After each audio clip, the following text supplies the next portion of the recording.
After my divorce from Jacob's father, things didn't settle down the way I thought they would.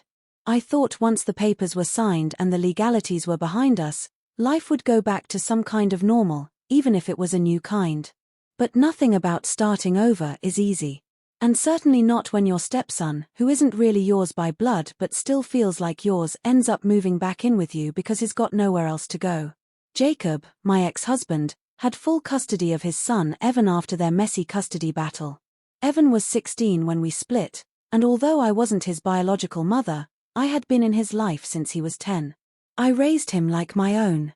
But after the divorce, Jacob made it clear I wasn't welcome in Evan's life. So for almost 2 years, Evan and I had little contact, and it broke my heart more than anything else. Then, one rainy Thursday evening, I got a call from Evan. "Can I come stay with you?" he asked. His voice was shaky, uncertain, as if he wasn't sure whether I'd say yes. "Just for a while." I didn't hesitate. "Of course, sweetheart. Always." The next morning, Evan showed up at my door with one duffel bag and tired eyes. He looked older than 19, worn in ways that had nothing to do with time. His shoulders were heavier, and he had that silent weight of someone who had kept too much in for too long. I didn't pry that day. I just made him his favorite breakfast, chocolate chip pancakes with extra syrup, and we sat in the kitchen, mostly in silence. Days passed, and Evan settled into the guest room like it was his real home.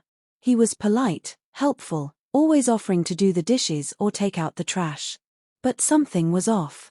I could feel it in the way he avoided long conversations, or how he'd disappear into his room for hours, only to emerge with red eyes. Not from crying, though maybe that too, but tired, puffy, withdrawn.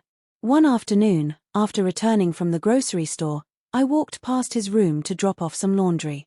His door wasn't fully shut. I wasn't trying to snoop, but the door creaked open just enough that I caught a glimpse of him sitting on the floor with his back against the bed, face in his hands, shoulders trembling. It hit me like a punch to the chest. I knocked gently. "Evan." He didn't move. I stepped in, setting the laundry basket down by the dresser. "Evan, sweetie, are you okay?" He quickly wiped his face and looked up, forcing a smile that didn't quite reach his eyes. Yeah, I'm fine.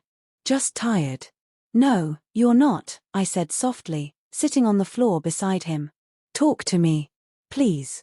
He was quiet for a long moment before finally exhaling. "Dad kicked me out," he said.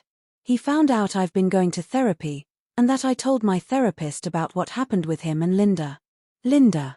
Jacob's new wife. The woman he left me for. Evan looked away, ashamed. He said I betrayed him. He said a real man doesn't talk about family problems to strangers. I reached for his hand. "You did nothing wrong, Evan. Nothing." "I don't know who I am anymore," he whispered. "I'm not good at anything. I failed 2 classes last semester. My dad thinks I'm weak. I keep trying to prove him wrong, but maybe he's right." My heart ached hearing him say those things. This wasn't just about the divorce, or being kicked out. It was deeper. A child becoming a man while carrying wounds no one bothered to help him heal. "You're not weak," I said firmly. "You're strong enough to ask for help. That's more than your father ever managed." He looked at me, eyes glassy but alert. "You really think so?" "I know so. And I'm here for you. No judgment, no pressure, no pretending." That day became a turning point. Evan began to talk more. Not everything at once, and not always comfortably, but slowly and honestly. He told me about the panic attacks he'd been hiding, the nights he stayed awake staring at the ceiling wondering if he'd ever feel okay. I listened. I made hot cocoa. I kept the house warm and soft and safe, and he started to breathe easier. Weeks turned into months, and I began to see pieces of the old Evan again. The one who loved drawing comic characters, who used to get excited about new Marvel movies, who laughed so hard at his own jokes he couldn't finish them. He even asked if I'd help him enroll in some art classes at the local community college. Watching his passion return was like watching color come back to a black and white world. One night, I was curled up on the couch reading when Evan came into the room holding a sketchpad. "Can I show you something?" "Always." He sat beside me, opening to a page he'd clearly spent a lot of time on. It was a drawing of a woman, me. Not glamorous or idealized, just real. Soft sweater, messy bun, mug of tea in hand. "I drew this the night you found me crying," he said quietly.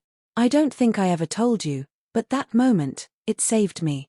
I couldn't hold back tears. I hugged him, and for the first time in what felt like forever, I felt like a mom again. Not because of blood, but because of love. Evan eventually moved into a small apartment near campus, and I helped him set it up. We still talk nearly every day. He's doing better now. He smiles more.